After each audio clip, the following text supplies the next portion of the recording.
Hi, this is KERR9000. Welcome to my channel and welcome to 2023, a year in review. Yes, this video is going up just as it's hitting 2024, but the whole point of it is to take a look back at the crazy mad year we've just been through. I'm a Brit, so a lot of this will be from a British perspective, but I'm sure there'll be bits and bobs of the world find its way in here. If you're thinking I sound and look like this is going to be your sort of low-rent Charlie Brooker, Frankie Boyle year review sort of program, then yeah, that's exactly what it is. First, I'd like to thank my sponsors, but I don't have any because I'm too low rent and shite for that. So instead, I'd like to thank all my typical friends on X, or Twitter as us non-mentals still refer to it. I'd also like to thank all of the people on J-Arcade.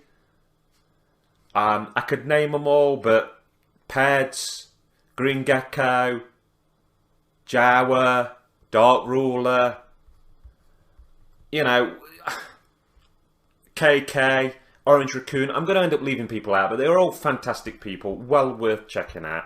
I would also like to thank the people on another forum, and that is the Retro Gamer Unofficial Forum, where you can meet such great people as Mega Mixer, Mr. Horizon, Sephiroth, a whole shebang of people. But anyway, enough of that. Let's get down to business.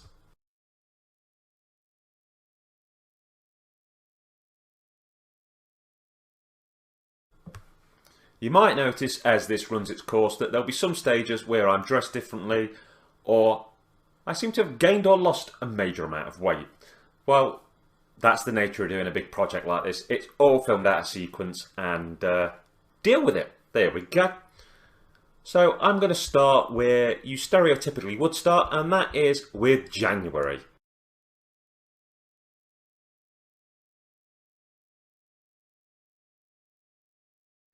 Now, I'm not going to encapsulate the whole of January because that would be mental and you would be sat here forever. So what happened in January? Well, the 1st of January, Croatia replaced its national currency, the kuna, with the euro. But as I said, I'm a Brit, so what is more important than that? Well, on the 10th of January, Prince Harry published Spear, his tell-all memoir about what it was like to grow up in the royal family, thus making him a journalist, something he absolutely hates. So I'm sure he's absolutely full of self-worthlessness and will be crying into his bags of money as we speak. Now, this book was full of weird shite, to be quite blunt. But there's a whole thing about when Prince Harry got frostbitten down on his little todge and he had to go see a doctor and talk about it. But the weirdest part, he talks about how he put this US brand cream Elizabeth Arden down on his little Prince Harry. And that as soon as he smelt the smell, it was like his mother, Princess Diana, was right there in the room with him. Because that's all what we want to think about, isn't it? Our mother's in the room while we rub our todgers. What can I say? This book is an absolute cringe bag of scary, weird stuff. But I actually think it kind of humanises Prince Harry a bit. You know, he's a weird guy. There's stuff about him talking to a bin. Apparently he was tripping balls, talking to a bin, putting rubbish in his mouth, going, "There you go, mate, let's feed you." What's not to love? Well, probably the fact that he's an elected person who's had piles of money thrown on them their whole life and still wants to go boo-hoo-hoo. That's pretty much not to love, but what are you going to do about it? Haven't you cry? The 24th of January is worth a look at because something happened. The doomsday clock was set at 90 seconds till midnight. Now, a lot of you are probably thinking, what the fuck is a doomsday clock? Well, basically the doomsday clock represents how close the world is to a major catastrophe, like an all-out nuclear war. And this clock was created in 1947, and this is the closest the flipping thing has been to midnight since its creation. And basically it's over escalations in Russia's invasion in Ukraine. All I can say is, Russia's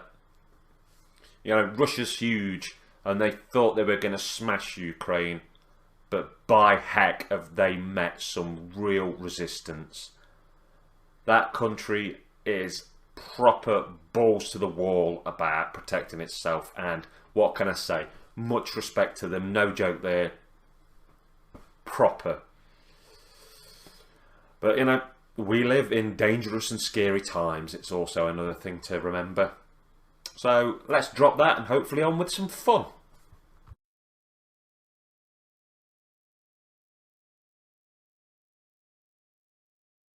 What about February? What happened in February? Well, one thing is that the 74-year-old legendary rock singer Ozzy Osbourne announced his retirement from touring. Basically his health's got worse, as it will when you reach that age, but there's a real victory for something here, and that's bats. No longer are bats going to live in fear that their heads might be bitten clean off during a rock festival. But we knew this day was coming. I've not understood a single word that Ozzy Osbourne has said in the last 30 years. Staying in the world of music, on the 5th of February, American singer Beyonce set a Grammy Award record for the most wins, with 32 wins at the annual Grammys. And bluntly, I couldn't give a shit. Now, I've never been into this whole special awards ceremony, be it for films, games. Like what you like. And if you think it's shite to you. If you love it, it's great for you. And that's all that matters. I'd love to say run VT like they used to on TV and give you some image of Beyonce or something. Unfortunately, YouTube copyright strikes and that sort of business really keep me from doing that. So, meh.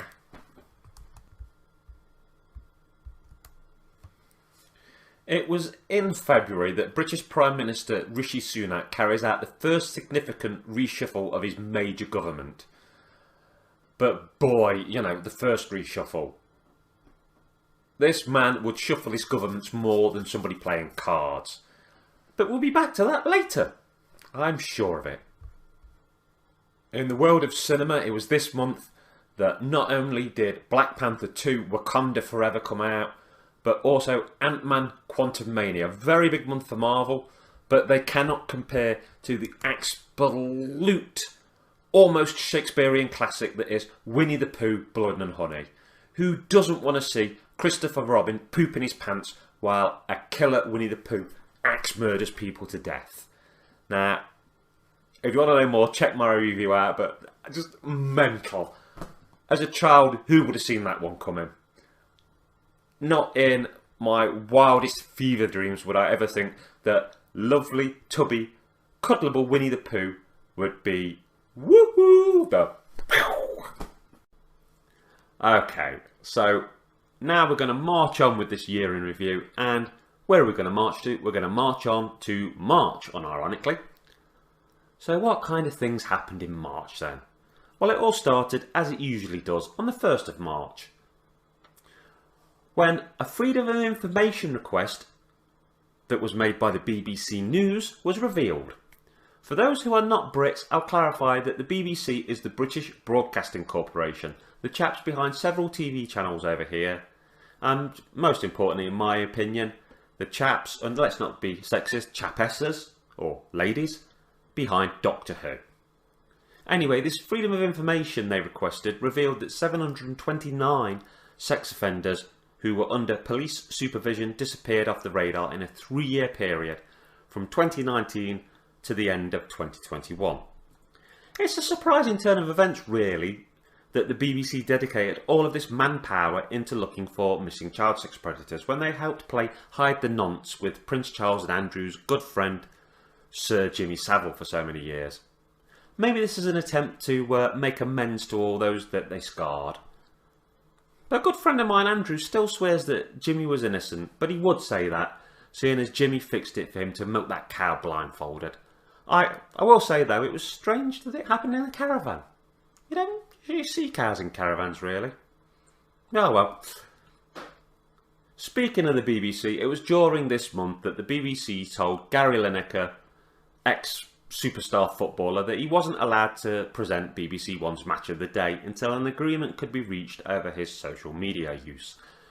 Basically, the BBC, didn't want him to have an opinion about anything other than football and which flavour of Walker's crisps he would like to promote next. And they were greatly disturbed that his left-wing sympathies might annoy the evil overlords. Oops, did I say evil overlords? I think I was confusing the Tory party with the evil aliens seen during the end of 1986's Howard the Duck movie. What? It's an easy mistake to make, isn't it, actually? On a lighter note, at least March saw the GameCube game Metroid Prime receive a remaster on the Nintendo Switch.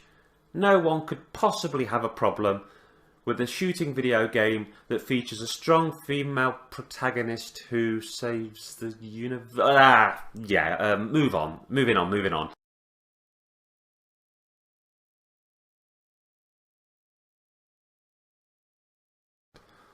So, what happened?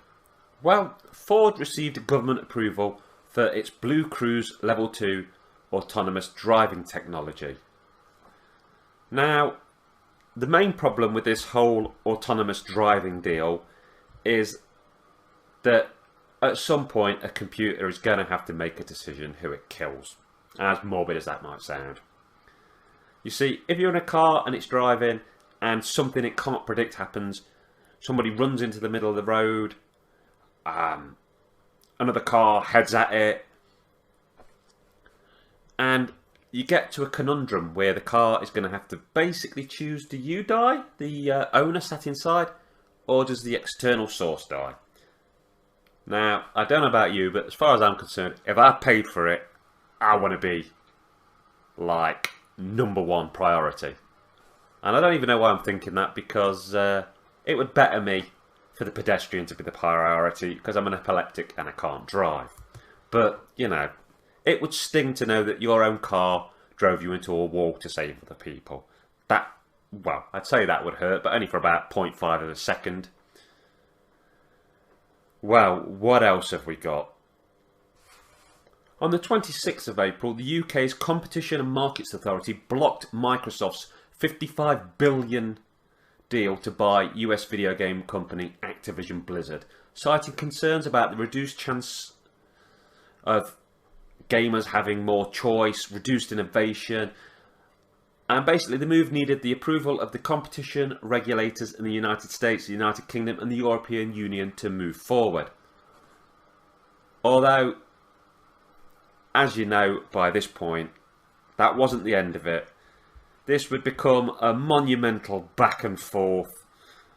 Not only a back and forth between various companies and legislative boards discussing what a monopoly was and what was good or bad, but basically between PlayStation and Xbox gamers, as all hell broke loose and you had to be Team Blue or Team Green. What team am I? I'm Team shut up and enjoy games. The less about boardrooms and all that kind of tat, the better it is in my opinion. Yeah, I own an Xbox, and at the end of the day, I don't own a PS5 yet. So, this kind of probably plays into my corner and helps me a little bit. But, you know, it's only going to escalate tit for tat. Somebody's going to buy somebody else, somebody's going to buy somebody else, boom, boom, boom. And you just get to a situation where, unless you own every single machine that can play a video game, you are blocked out of all sorts of different corners of the market. But it's the world we live in. Don't be pro Microsoft, pro Sony, or pro Nintendo. Be pro-you, pro-consumer. That would be my message at the end of the day. Celebrate the little time something comes to you that you want, but don't go kicking anyone in the ribs because they're not getting it, because you'll be the next one not getting something else. On Saturday the 6th of May, the nation was treated to the coronation of King Charles. Well, I say treated, but can you, the humble taxpayer, really consider it a treat when you paid for it? That's like if I robbed £1 out of your wallet and used it to buy you a Mars bar, regardless if you wanted a Mars bar or not. I suppose some people would call it a treat to watch, but I wasn't sycophantic or sad enough to watch it and try and find out. The service was conducted by the Archbishop of Canterbury and apparently reflected the monarch's role today and looked towards the future while being rooted in long-standing traditions. So lots of silly hats, giant swords and looking down on peasants. Princess Diana would have died. Well, she would have if they hadn't already killed her years ago in a tunnel. The only part that I paid any attention to in the slightest was the concert. Never in human history have more people made up excuses not to perform. All of them had prior commitments that didn't seem to exist beyond an excuse to say no without alienating potential royal lovers in their marketing demographics. Take That appeared with 3 of its original members, Gary Barlow, Howard Donald and Mark Owen, performing. One of the boy band's other members, Robbie Williams, reportedly turned down the offer. Apparently his tongue is less curved and eager to seek out royal anus holes than Gary Barlow's. What can I say? Wherever there's a royal bum to lick and a half-arsed tune to write, Gary will be right there in the trenches trying to somehow out-candle in the wind Elton John's Candle in the Wind. Never gonna happen, Gary.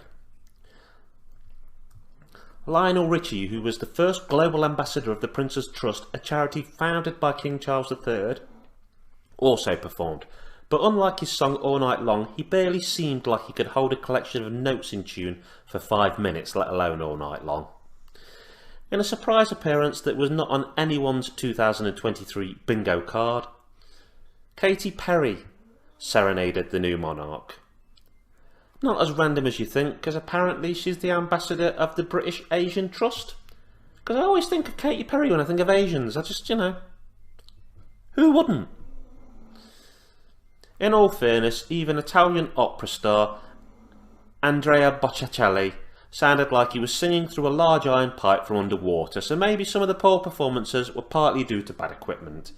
Either that or some of the performers were there against their will, with the Royal Snipers rifles trained on them, singing under an extreme case of duress. That was about the only thing that would make sense. But the entire concert was just absolute pish. But, some like me would argue that the entire coronation was a joke. A king we don't need. A king who wrote letters and had phone calls wishing that he could be his side piece's tampon. And that's that.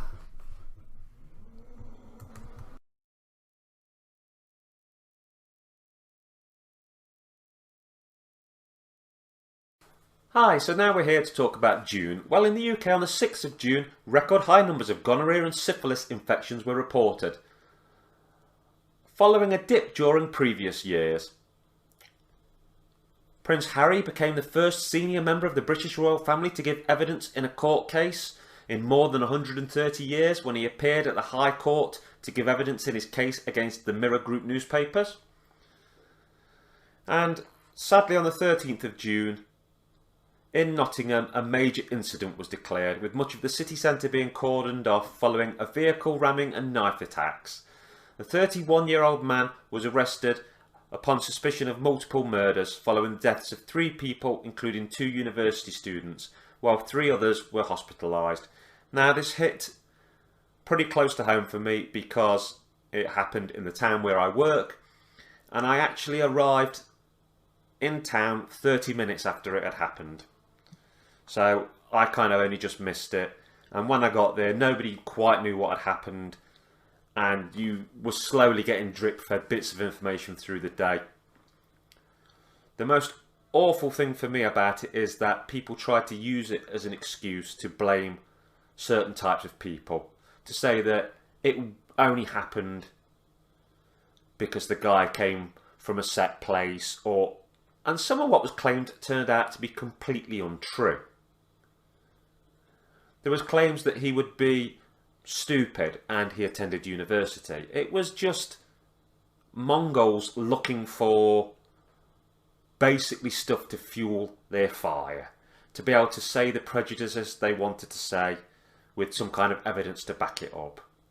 And in truth, it was just a horrible, horrible incident. But what really filled me with hope and warmth is when everybody came together and flowers were laid for the poor people that had passed, and there was a real community spirit, and that is what I think we should take away from this. So on the 15th of June, the findings for the Partygate investigation were released. An investigation which took 13 months and was handled by the House of Commons Privilege Committee. And it concluded that ex-Prime Minister Boris Johnson deliberately misled the Commons over gatherings during the COVID pandemic restrictions at number 10 Downing Street and Chequers. The report said that he would be suspended for 90 days if he was still an MP. It stated that he deliberately misled the House and the committee, and that he was complicit in the campaign of abuse and attempted intimidation of the committee. So, yeah, I think most people know that Boris Johnson was an absolute asswipe. And while we were all crying over people that had passed or struggling to deal with not seeing our families, he was doing whatever the fuck he wanted. Okay. Now for some light entertainment news for the month, I'll pass you over to my correspondent, Dwayne Raccoon. Run VT, I guess. Hey y'all, I'm Bailey. Beating on hot topics every week. Breaking news and I don't even try. And you know it, I get so popular. I'm cool, that's why. Come on, type it in. Hello, it's Dwayne Raccoon here. First of all, I'd like to apologise for the gonorrhea increase and stuff, but Raccoon's got a foot right. I did think about coming on with a ukulele and singing my apology, but my paws are a bit too small for all that shit, so sorry to all you fuckfaces out there. Yeah. Maybe a song. Fuck the toxic gossip train. Let's get aboard, get fucked train, next station. Dwaynesville, choo-choo, choo-choo, bitches. Yeah, it doesn't really work, does it? As far as entertainment goes, plenty of cool games came out during this month, including Street Fighter 6, which, let's be honest, if the game had been normally numbered instead of having turbo, hyper and super duper editions and being alpha and crossed with stuff in EX, then, well, we'd actually be on about number 26, but fuck it, it's Street Fighter 6, isn't it? The Flash came out, which I was going to see for Michael Keaton's Batman, but I was put off by shithead Ezra Miller, who, if the papers believed, is such a dirty cunt, even I don't want none of that shit. There was also Indiana Jones and the Dial of Destiny, but I didn't fancy seeing Harrison Ford have to make a difficult choice of whether to grab his hat or walking stick after rolling under a doorway. It would break my little fucking raccoon heart.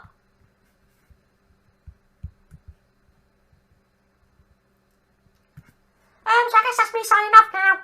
Dwayne Raccoon. Peace out, bitches. What do you mean that wasn't the informative and it wasn't well researched? I'm a celebrity. My face sells tickets, bitch. Now where's my fucking paycheck?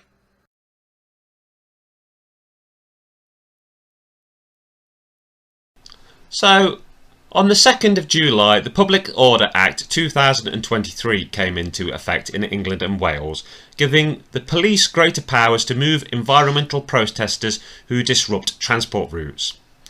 Having been stuck somewhere before due to people laying in the road or on train tracks, on the one hand, I can kind of see where this is coming from, but then with these government acts, I'm never quite sure where this will end, and I don't trust those in power. The new Public Order Act extends police powers such as suspicionless stop and search that were previously only allowed to be used in stuff to do with extreme violence or terrorism, to peaceful protest activities, or to be honest, anyone around where there's a protest. So where will it end? Let's face it, the police are only ever moving closer towards being a tool for the rich instead of protecting and serving the people. So I guess all I can really say with this in response to it all is fuck the Tory party. On the 6th, the Parliamentary Commission for Standards recommended that MP Chris Pincher be suspended for 8 weeks following an investigation into groping allegations. Quite weird, isn't it, that he was probably pinching arses and his name's Pincher. Should have seen it coming. It hardly seemed fair to him, though, when most politicians in power get away with fucking all of us on a daily basis with no real consequences. Fuck the Tories. On a lighter note, let's turn to the world of entertainment. As far as video games go, Nintendo really had us covered when they released the brilliant Pikmin 4, a real-time strategy video game in the Pikmin series, which was the first game in the series to feature a customizable player character. It also introduced 2 new types of Pikmin and features like night expeditions. Pikmin 4 received positive reviews from critics and from me. I absolutely loved it, brilliant game. And it also went on to win one of the Game Awards for Best Strategy Game.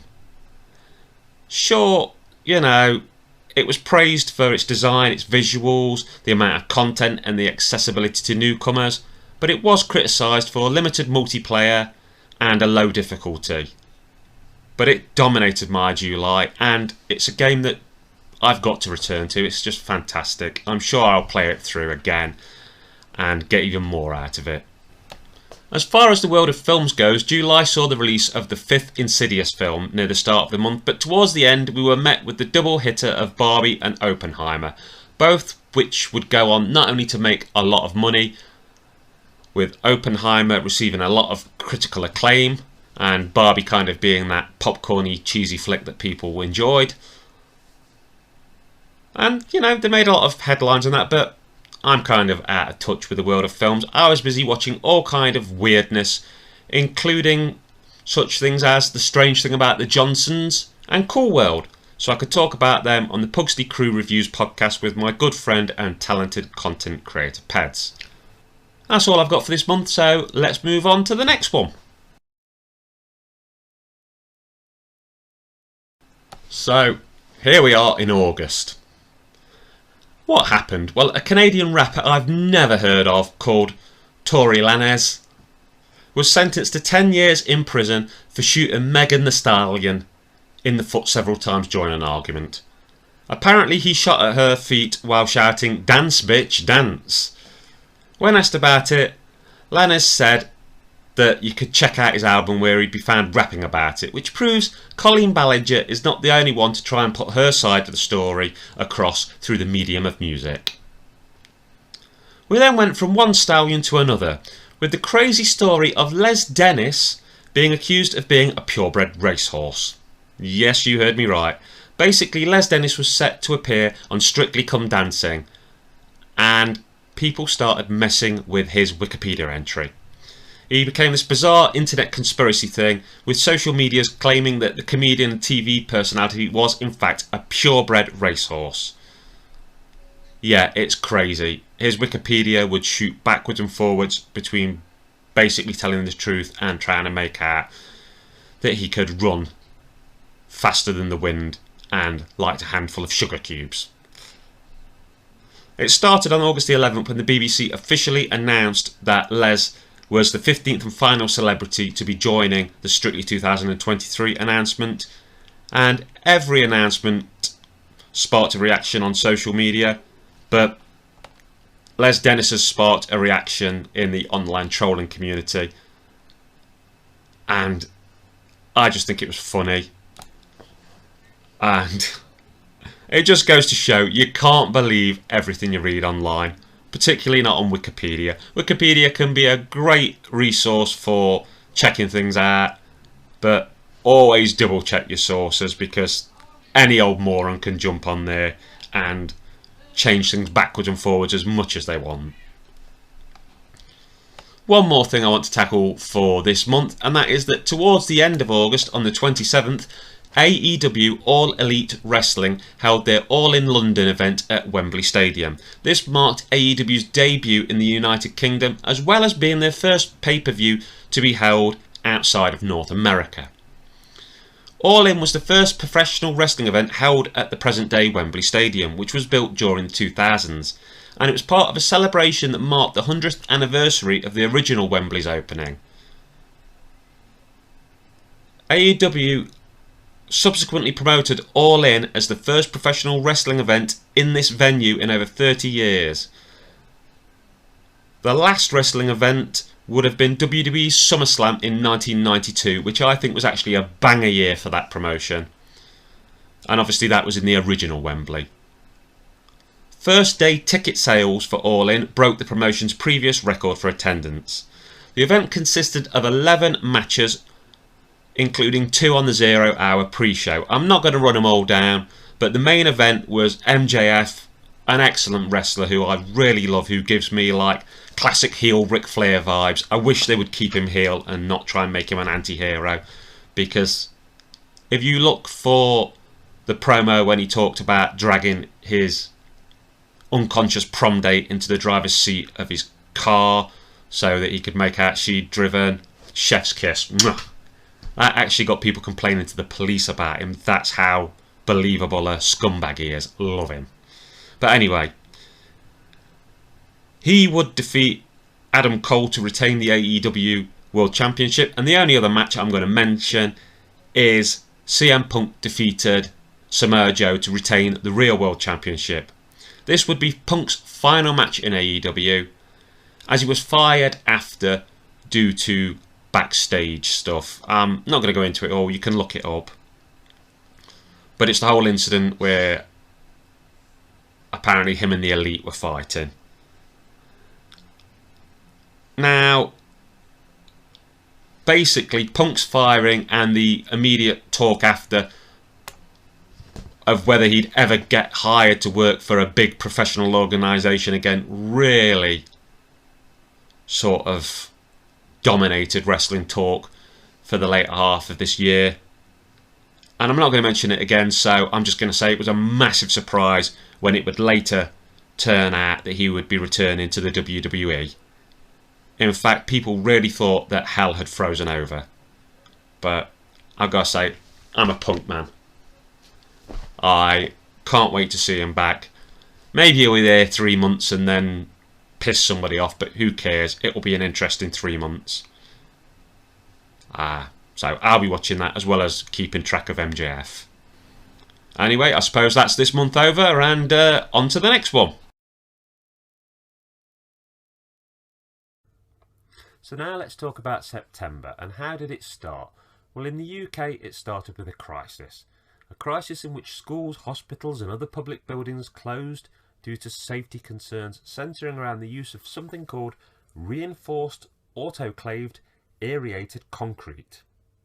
A widely used but outdated material believed to be unsafe and in danger of crumbling at any minute. The announcement became just days before the beginning of the new academic year. A crisis? This sounds like a gift from the heavens, at least for school kids.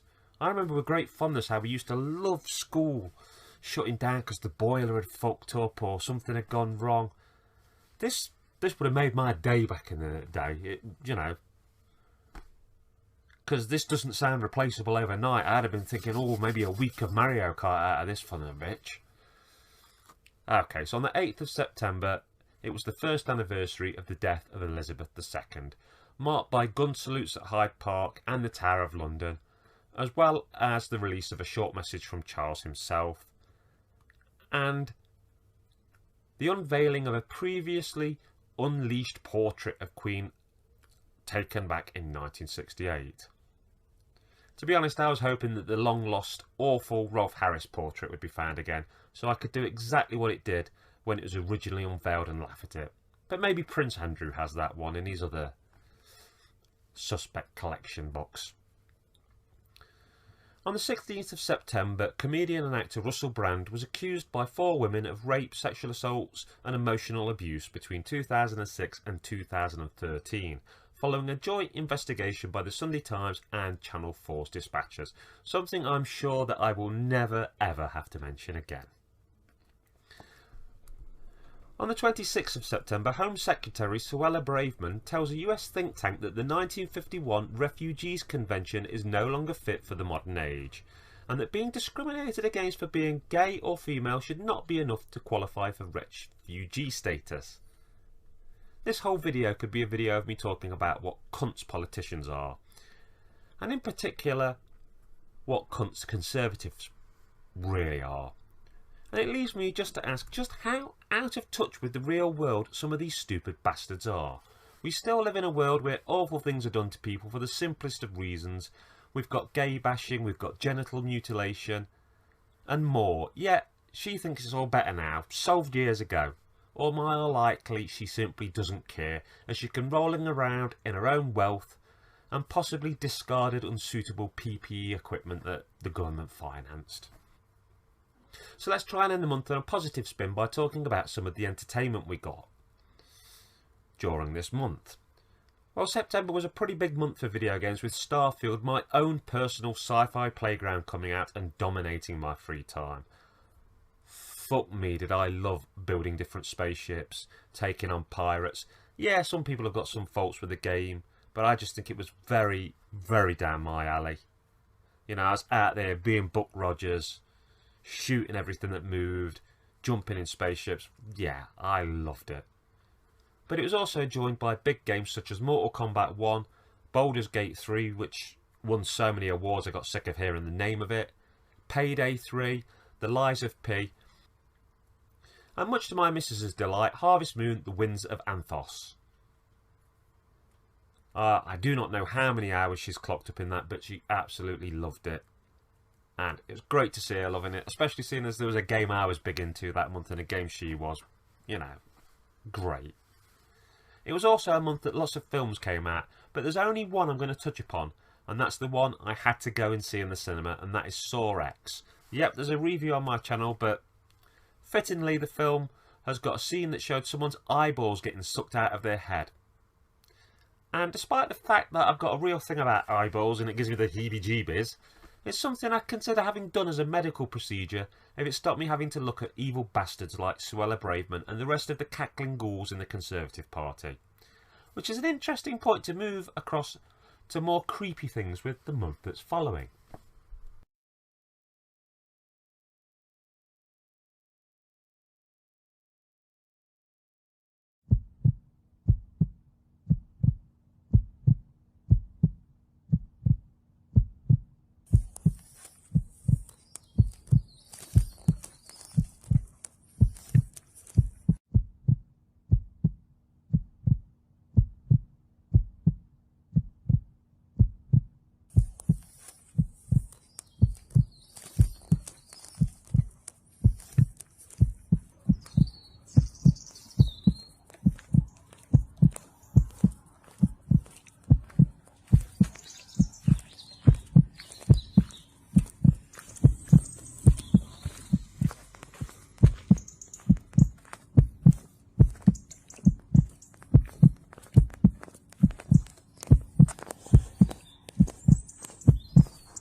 The spooky season is upon us. The time of the chrome-faced man. So, there was October, or as I like to think of it, the spooky season. Ooh. A time to watch lots and lots of horror movies. But the world doesn't just spin on the end of a bloody knife. Lots of other things happen. On the 2nd of October, former comedian and radio presenter turned bizarre hippie conspiracy theorist guru Russell Brand faced a second police investigation as Thames Valley Police announced that they were looking into the claims of harassment and stalking by him. Not really all too surprising for a guy who used to make jokes about how he liked the kind of fucking where you ram it in her mouth and watch the tears run through her mascara. Of course, if you believe old Russell, this is just the political oligarchy taking over his approach and trying to be preventative in the talking of his harsh anti-political discourse, which is so revolutionary it might challenge the very fabric of our whole understanding of the world around us. Sometimes when he starts talking, it seems like the world's rapiest episode of Doctor Who. It's full of this sort of Shakespearean babble talk, where impressive words are thrown up in the air and juggled like balls, not to really help the meaning of anything, but to, you know, make him sound all intelligent. Ooh, I went to university and I can mess with words. Woohoo! On the 18th of October, Amazon announced its plans to begin using drones to deliver packages in the UK by the end of 2024. So you can have your package dropped in your front garden or carelessly left on your doorstep in plain sight by a robot instead of an underpaid human worker who doesn't get a living wage unless they seem to deliver 100 packages an hour. I wonder if these same robots will develop the skills to lie and say it was handed to a resident or left with the small council house's receptionist. Still, it could be worse. Every, formerly known as My Hermes, could employ drones. If they let them learn and develop algorithms based on their staff, we'd soon have drones dive-bombing your package into the ground before dragging it all the way, screaming to your front doorstep, burying them in a bus, or launching the packages into the centre of the fucking sun. So I suppose, I trust Amazon a little bit more with the drones. Again, this is sounding like an episode of Doctor Who. I would talk about a horror film and review one on the quick, but there's loads on my channel. It's full of horror reviews, so check one of them out instead. Go watch Nightmare on Elm Street. That's a classic. Night of the Living Dead, Dawn of the Dead. Plenty of recommendations I could make, but let's end the month by talking about something a little dark and spooky, which also happens to be true. And that's the news that on the 30th of October, archaeologists in Poland uncovered the remains of a 17th century child padlocked to his grave to stop him from rising from the dead. Rise from your grave. Woohoo! It's a discovery that turns the spotlight on 7th century Poles' beliefs in vampires. It wasn't only the Poles though. If you look at old books about England, we believe the same sort of stuff really. The bones of the 6 or 7 year old are the most recent find in a cemetery in the northern village of Pien, dating from an area that viewed ghosts, zombies and other supernatural apparitions as something very real to be feared. Professor Polinsky, a researcher on medieval burials at the Nicholas Copernicus University in the city of Turin, which I've probably all mispronounced, said that this find happened in a cemetery for rejected people, who were certainly feared after death and perhaps also during life. People who were suspected of having contacts with unclean forces, people who behaved differently in some way. I can't help but, as an autistic person, think maybe that's code for autistic people. I don't know. It sounds like that sort of thing, doesn't it? But, we as a human race fear the different, and particularly back in those times. The child was buried face down with a triangular iron padlock under its foot in a probable effort to keep it from sitting up and leaving the grave to feast upon the living. So if you're watching this live on the night as I intended people would, why not light a candle, take a glance out the window? Or better yet, just lock and bolt your doors and enjoy the rest of the show. Moving on.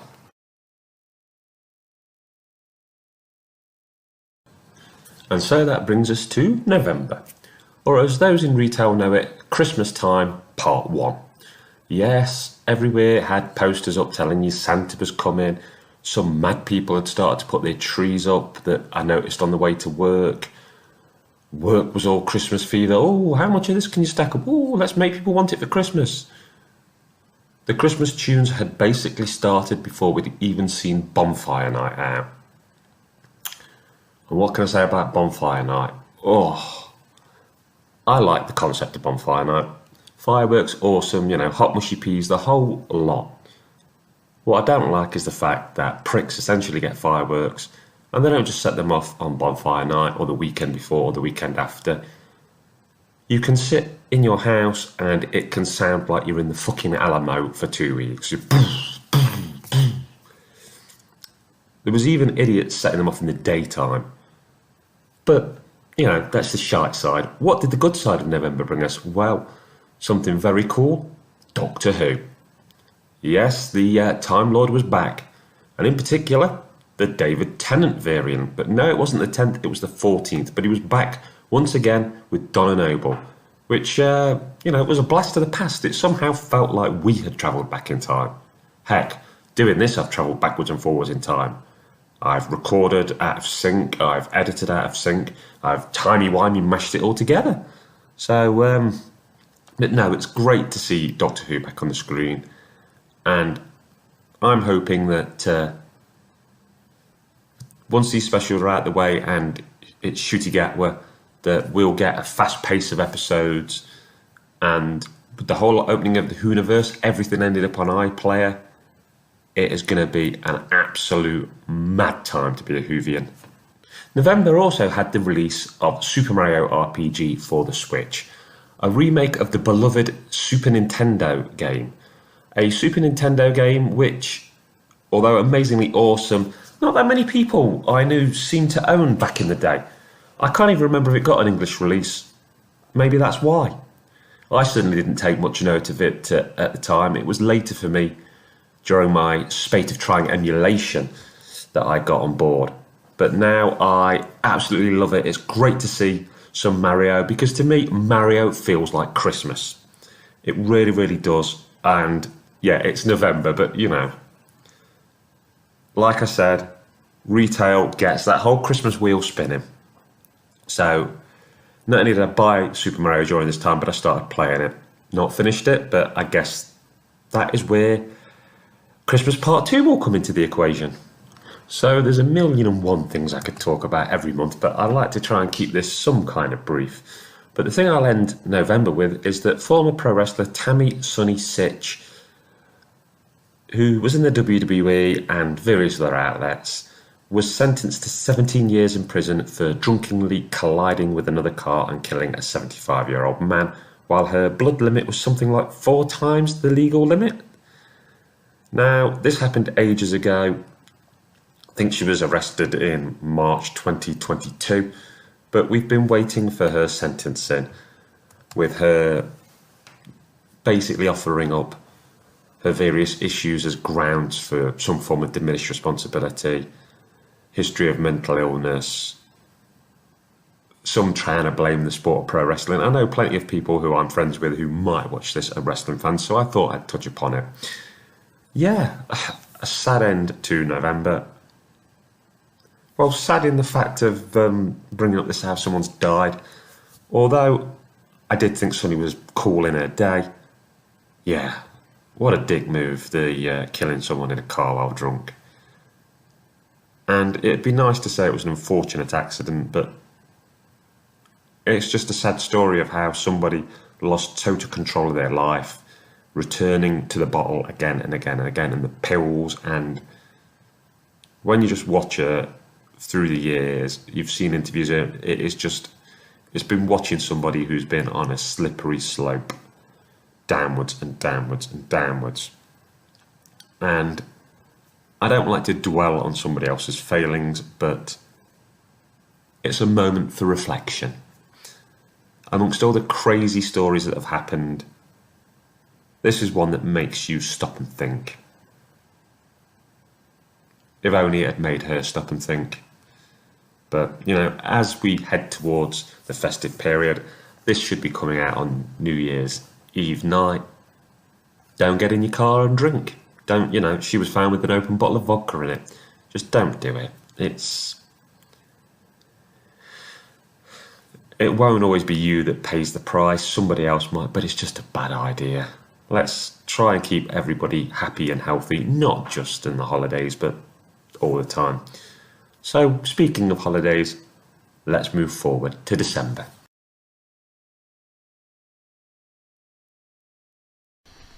So here we are at December, otherwise known as proper Christmas time. Yeah, because November, it's not proper Christmas. I'd just like to say that to all of these stores that put stuff out.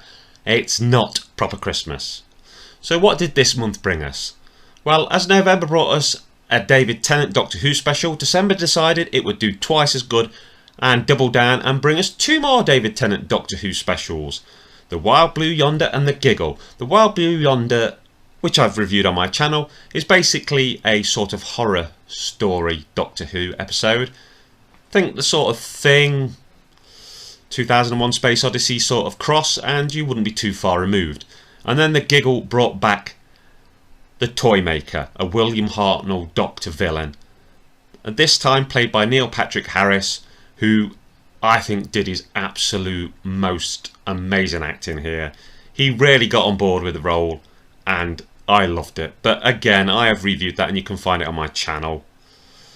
We did get the introduction of Ncuti Gatwa as the Doctor, and I don't want to spoil what happened, but you know, we got a little brief glimpse of him. And on Christmas Day we will get to see the church on Ruby Road. So there's that to look forward to.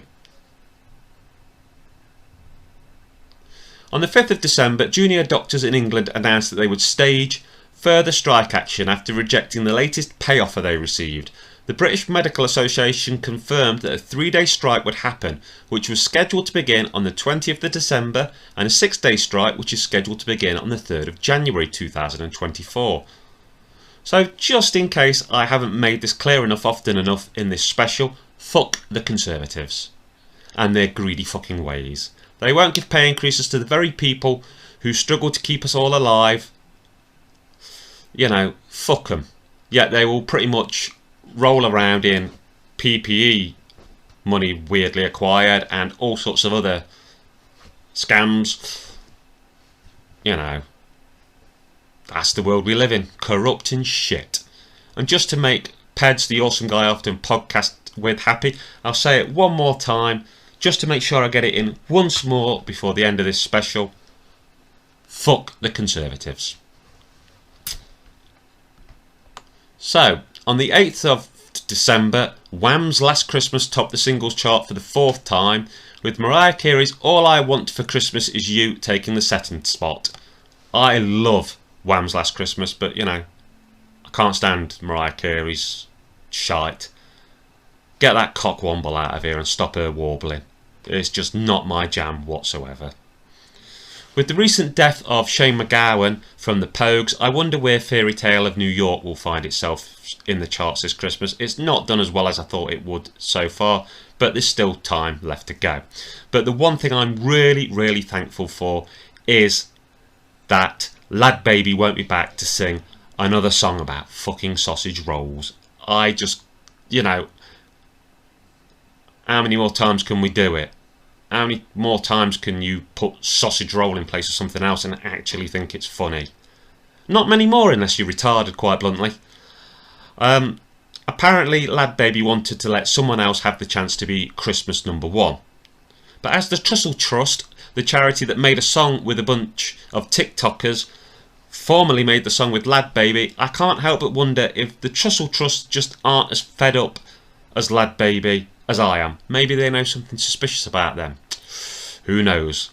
Or maybe they've just have enough of all the sausage roll shite. The rest of the month passed by as December often does, in a haze of preparations for Christmas. There was plenty of presents to wrap, people to visit. I listened to a fair bit of Christmas music, but I didn't really watch any Christmas movies. I kept meaning to put Gremlins or Home Alone on, or The Muppet Christmas Carol, which I absolutely love. The Muppet Christmas Carol. Who couldn't love it?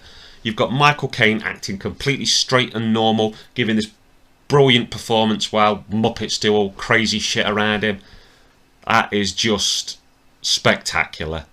But no, the only film I actually watched, which was vaguely Christmas related, was Jack Frost, where you get to see a psychotic maniac serial killer become a killer snowman who fucks a woman to death with his carrot penis. Thanks, Peds. Yeah, I can entirely blame him for that, and if you check out his website and his podcast, you can listen to me and him talk about it, as well as all sorts of other horror films and other films throughout the year. But I just wanted to give him a further shout out for his hard work, getting me to watch films and putting out episodes of the Pugsley Crew Reviews podcast. Okay, speaking about awesome people, another highlight of the month was taking part in J Arcade's Christmas in Chaos Animal Crossing online event. It was a meet-up online on Animal Crossing on the 17th of December, where the incredibly talented forum member Tussinaid, whose name I hope I'm not butchering, welcomed visitors into their amazing Animal Crossing island and let all of us run around seeing how magnificently they decorated it. Everyone also talked to each other via Discord while it happened, and it was just this great event that wouldn't be possible without Nintendo's awesome game, the online forum that J Arcade that person's on, I'm on, plenty of other people are on, and basically the online focused world we live in now. All I can say is thank you very much to all of that lady's hard work. It was great to see her island, great to interact with other forum members through that. I've been showing footage of her island and what it's like as I've been talking about this. Brilliant. My missus visited the island and greatly enjoyed herself, and despite the fact she's already put like 2,000 hours into this Animal Crossing, it's reignited her love for the game, and has her logging back into her island. So that is awesome. Thank you very much for running that and everything. My eyes were forever on Christmas coming, not only for what presents I'd get, but more for Doctor Who with Ncuti Gatwa and his Christmas special, The Church on Ruby Road. And now, with a little bit of timey-wimey Christmas editing magic, I will jump from present me to future me to tell you what I think about something that I haven't even seen yet as I say these words. So, roll VT. Now, as you can tell, no, this isn't me talking about Doctor Who. That's not quite on yet, but I just wanted to pop back for one quick thing, and that's to say what the Christmas number one is. Now, the Christmas number one is Last Christmas by Wham. George Michael wanted a Christmas number one, and it might have taken a long time, and in fact till after his death, but finally he got it. Do you know something? Absolutely love it. Massive Wham fan here. Yeah, get in there, George. Awesome. And of course, Andrew. Fabulous that we've got a really good Christmas number one and not a sausage roll related piece of crap. So, Doctor Who's starting any minute now. So, I'll be back again with my opinion on that.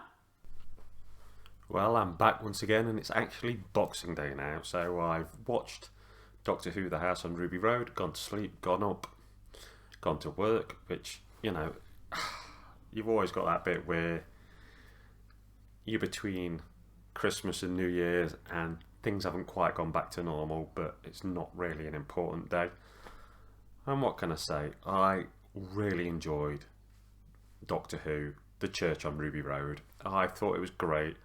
I'm not going to massively review it here because I'll make a video doing that. But I just wanted to say that, yeah, it gave that Christmas feeling to me.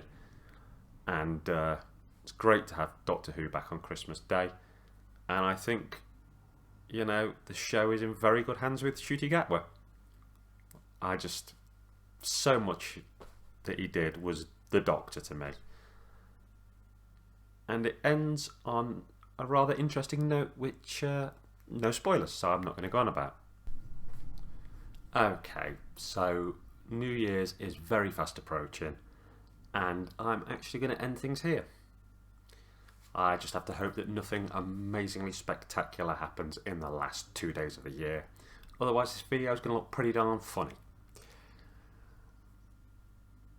I basically want to get it up, get it ready and out there so that I know it's done and I can enjoy myself.